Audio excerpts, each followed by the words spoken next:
Hey guys, and welcome back to the Flower House JA. If you are new here, thank you for joining the Flower House family. Go ahead and like, share, and subscribe to the Flower House JA. Today we are making some delicious everything but bagels. I mean, these bagels were nice and soft and chewy, and you'll be sure to want this recipe. So stay tuned and let's get started.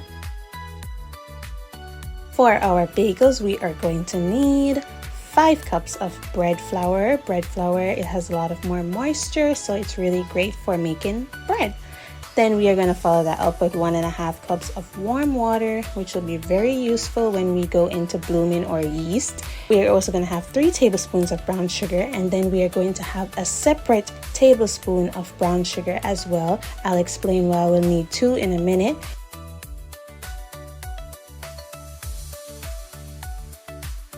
We'll follow that up with 1 teaspoon of salt. And last but not least, 1.5 tablespoons of yeast. Now let's get started on our yeast mixture. For our yeast mixture, we are going to, of course, add in our yeast. Then we are going to add in our 1 tablespoon of brown sugar. And then we are going to follow that up with our warm water. The warm water and the sugar is what is going to really help to activate our yeast and help it to bloom. And so we are just going to give that a nice little mix.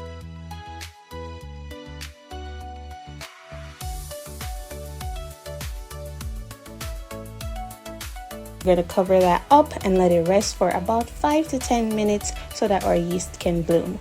While our yeast is blooming, we are going to work on our dough mixture. We are going to start with our flour, adding our 3 tablespoons of sugar for some flavor and also some salt to help to enhance the flavor. We are going to mix that all together, make sure that it's nice and combined before we bring it to our stand mixer. Now, you don't have to use a stand mixer. You can always use a paddle and then you can just fold in your mixture like that. But I am using a stand mixer here, and I am going to put in half of my yeast mixture. As you can see, our yeast has bloomed. So we're going to pour in half, and then we're going to let that spin and combine, and then we're going to stop pouring the other half and let that spin as well.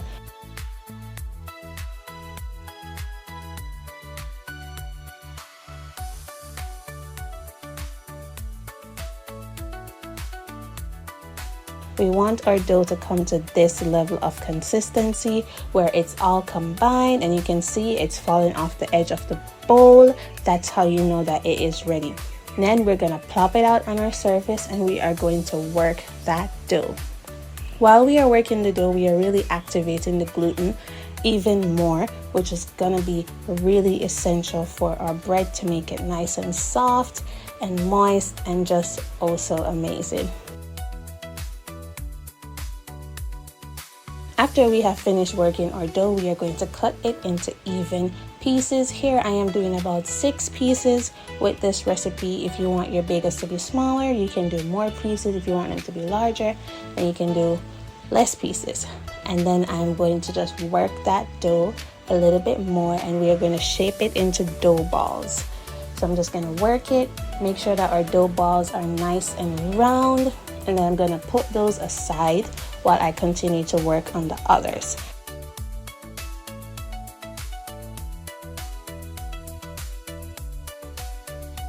After I have finished working on all my dough balls, I'm going to grab a cloth and cover them and let them rest for about 10 to 15 minutes. Once my dough balls have finished rested, I'm going to take one up and I'm going to poke a hole into the middle.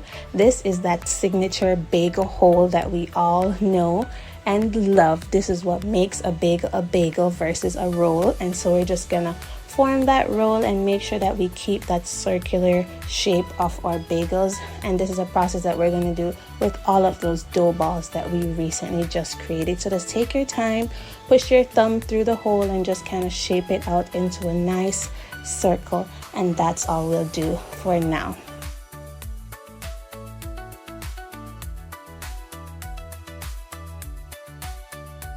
Again, we are going to cover those up and we are going to let them rest for another 5 minutes.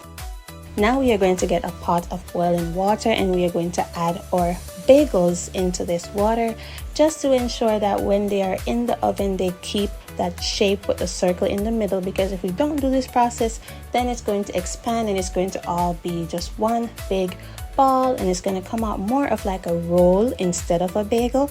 And so we really want to make sure that we blanch our bagels. We're just going to do it for about a minute on each side, so then you can go ahead and flip, and then we're going to take them out.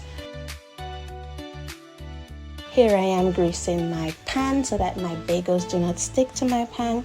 I'm just using some oil. You can also use butter or cooking spray if you have some, to just grease your surface. And then you're going to place your bagels on your tray one by one. You want to make sure that they are nice and evenly spaced, because in the oven your bagels will puff up a little bit to give it that roundness that we are looking for. Because as you can see right now, these bagels are not looking too round, but don't worry about that. Once we put them in the oven, they are going to get nice and round. And so we're just going to put that on the tray, make sure that they're evenly spaced, and then we're going to get an egg wash. For this egg wash, I just used 1 egg and about a tablespoon of water, and then I mixed it. And then that's all you'll really need. And then I'm just here putting them on my bagels to make sure that I have that golden finish. That is really, really important, because we don't want our bagels to look, dry. Then I'm going to have my everything but bagel seasoning all sprinkled over it. As you can see, it has white and black sesame seeds, onion, garlic, poppy seeds, salt, and canola oil. So if you have all of these ingredients on hand, you can mix them and then use them to season your bagels. If you don't have them, you can always buy this everything but bagel seasoning. It's available in most supermarkets, so you can just go ahead and purchase that, or you can just have your bagels plain, whatever you prefer.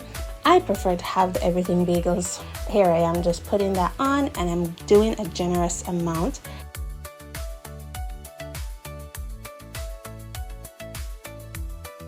We are now just going to add in our bagels to our oven for about 10 to 15 minutes at around 400 to 425 degrees.